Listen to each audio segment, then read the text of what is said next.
What ended your friendship with your best friend? He tried to get me fired from a job I hired him at as his boss. I gave one of my best friends a job at my convenience store when he was down on his luck. He worked in his dad's shop previously for like $6.50 an hour and his dad was toxic, so he quit and came to work for me till Jay got a better job. The inferiority complex kicked in and he started talking down to me and talking about how I was spoiled and a daddy's boy. My dad gave me the shop. I paid him the best money he ever made and he would routinely go off on me for perceived managerial issues or start stupid arguments with customers, like not selling kids toy guns because they would be at risk and not selling cigarettes or beer to pregnant women, which I understand is a personal choice, but as a business I can't just refuse to sell people sh they're allowed to buy legally. Covered hit and he became a huge anti-masker, and I finally fired him after a huge blowout about me trying to establish a mask policy. He's a Marine now and got married to a girl he knew for 2 weeks. We still talk, but I've never trusted him since. It sucks because I think he was just like me, but from a worse situation. If I was in his shoes maybe I would be way worse.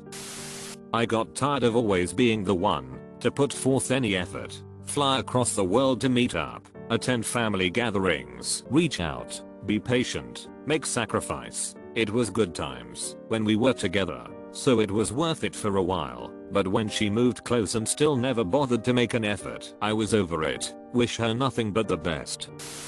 Took an international vacation where we realized we hated damn near everything each other did the whole time. Realized year of seeing each other 1 to 2 times a month made us hardly know each other.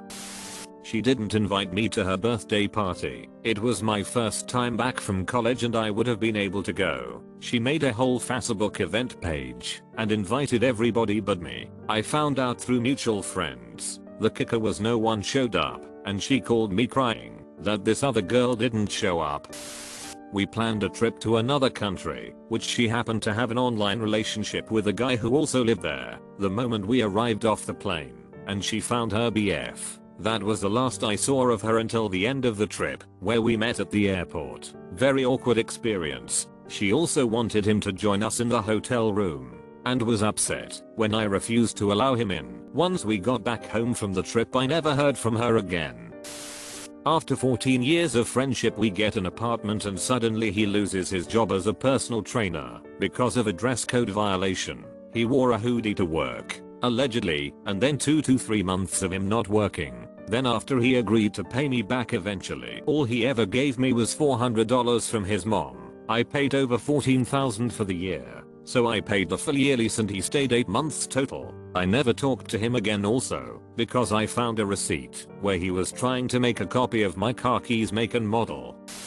My husband at the time had to step away from his job because he was dealing with pretty severe mental health issues. We had a young child and I was a stay-at-home mom. And it was really devastating not only financially but socially as a lot of our social life revolved around his job and work friends. I was really good friends with a coworker's wife. The coworker moved into my husband's higher up position when my husband had to resign. We had to sell our home since we couldn't make the mortgage payment anymore. The friend came to help me pack and while doing so told me that they always knew this would happen because the Lord had revealed it to the husband in a dream several years earlier. They had basically been waiting around for my husband to fail so that coworker could succeed and fulfill the Lord's prophecy. Yeah, no, said goodbye to her, moved out of state, and never looked back. I won't tolerate people using religion to be idiots. Time. We grew up, had kids, and moved apart. I've known this guy since I was 6 or 7, which has now been 40+ years. He was my best friend, and I'd still consider him as such. We were both best men at each other's weddings, and I was the first non-family member invited to the hospital to hold his children after they were born. Time just sneaks up on you. It's the small things to start with, and eventually, the relationship is still there, but there's no significant time or contact spent on either side. We still text/call each other about 1 to 2 times a year about serious matters, family/jobs, but the regular screwing around time we used to have is done and gone.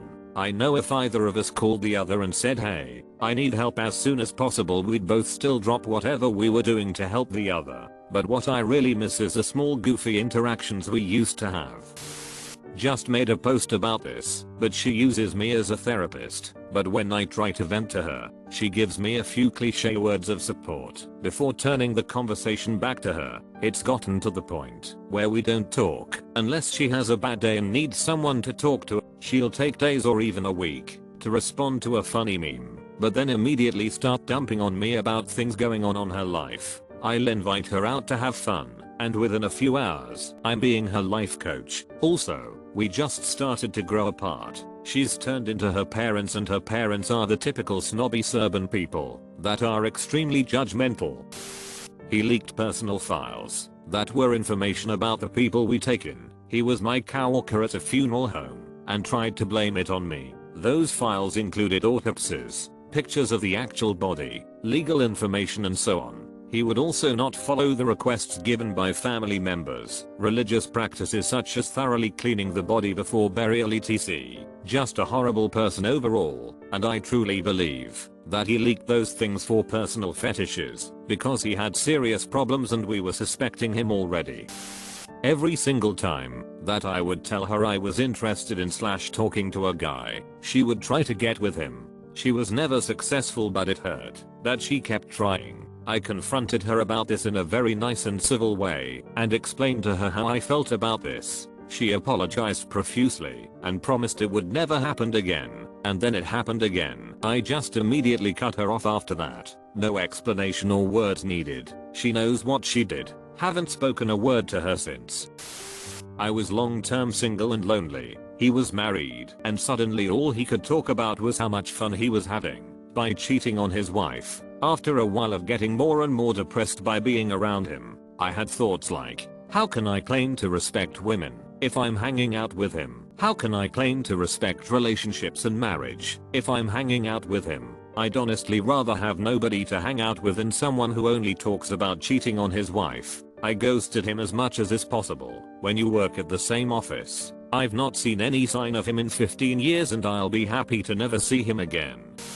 She found me a place to stay for free with one of her friends during my divorce. I was insanely depressed, and I was a horrible roommate. She found me a great opportunity to restart my life, and I just pissed all of her friends off. I don't blame her. I was a total wreck during those months. Just miss that friend I had for 20 years. We were friends since primary school, and in primary she had a very typical childlike personality, as you'd expect a child to have, of course. The thing is, as we got older, she never lost this personality. She still behaved like a child in the sense that she was over the top positive about every little thing that happened. I don't think that's a bad thing. She saw the world through rose-colored glasses and added her own glitter to it. There are reasons for her being like that. Dysfunctional family life, abusive father. She was the middle child who felt as though she had to keep the peace amongst everyone, so she developed this personality to compensate for the negativity of her home life. But for me, I didn't feel like she and I were compatible anymore as friends, as I often felt like I had to match her energy when I was around her. This slowly got more and more difficult, especially in my late teens as I went through a severe period of depression.